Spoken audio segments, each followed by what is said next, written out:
आलोक industries पर आपको राय दे देते हैं। 100 शेयर्स हैं, 32 पर इन्होंने लिया हुआ था, थोड़ा ऊपरी लेवल पर आपने ले लिया है। बट रितलेश जी, जैसा कि इन्होंने बताया कि इनका ट्रेडिंग का ही नजरिया है, 32 पर लिया है और ज्यादा नुकसान नहीं हो रहा है इन्हें। लेवल्स क्या देख रहे हैं आप आलोक इंडस्ट्रीज पर आगे के लिए? हो गया, आलोक टेक्सटाइल हो गया, तो ये एक बार के लिए मोमेंटम दिखाते हैं, फिर से थोड़े पड़ जाते हैं। तो अभी स्टॉक में जो रेजिस्टेंस देखने को मिल रहा है 26.50 रुपए। 26.50 रुपए के ऊपर निकलता है तो एक मोमेंटम आपको एग्जिट की तरफ देखने को मिलेगा 30 से लेके 32। तो 26.50 रुपए अगर ये निकलता है तो 25 के स्टॉप लॉस के साथ आप अपनी पोजीशंस को होल्ड कर सकते हो। फिर ऊपर में एक बार रिव्यू करना पड़ेगा 30 रुपए से लेके 32 रुपए, इस रेंज को मार्केट कैसे प्ले करता है। इस रेंज के ऊपर सस्टेन होता है तो ही स्टॉक में उसका कोई 36 आईपीओ का के लेवल। सवाल था, वो पूछवा लो। जैसे स्टॉक भी है इनके पास में, लेकिन क्योंकि नए निवेशक है, क्या आप सलाह देंगे इस तरह की कंपनी के साथ जाने के लिए, या फिर कोई और क्वालिटी कंपनी पर इनको नजर रखनी चाहिए?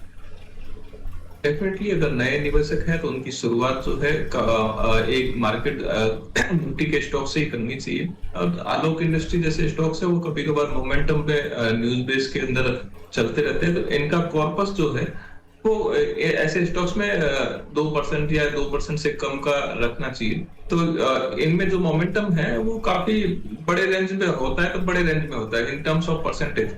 तो यहाँ पे स्टॉप लॉस भी इनको बड़ा रखना पड़ेगा और इनके टारगेट हो सकते हैं वो भी बड़े रखने चाहिए।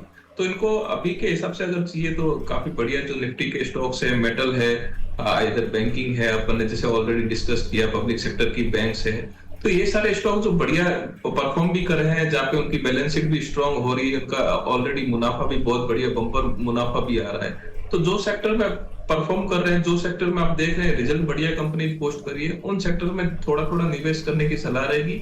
और नजरिया जो है थोड़ा सा लॉन्ग टर्म रखे, भले आपका पैसा आप आलोक में भी उतना लगाओगे चाहे दूसरे काउंटर में भी उतना लगाओगे, but in terms of quality, in terms of return और इन टर्म्स ऑफ सेफ्टी जो आपको निफ्टी के स्टॉक्स में या अच्छे स्टॉक्स में मिलेगी वो आपको शायद इनके दूसरे काउंटर्स में नहीं मिलेगी।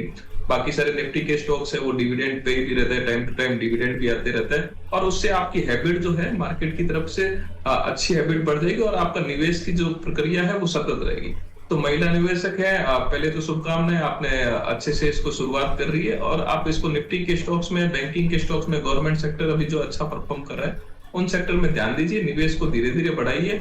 और इससे भी ज्यादा अगर आपको समझ नहीं है तो म्यूचुअल महेश फंड के जी, जरिए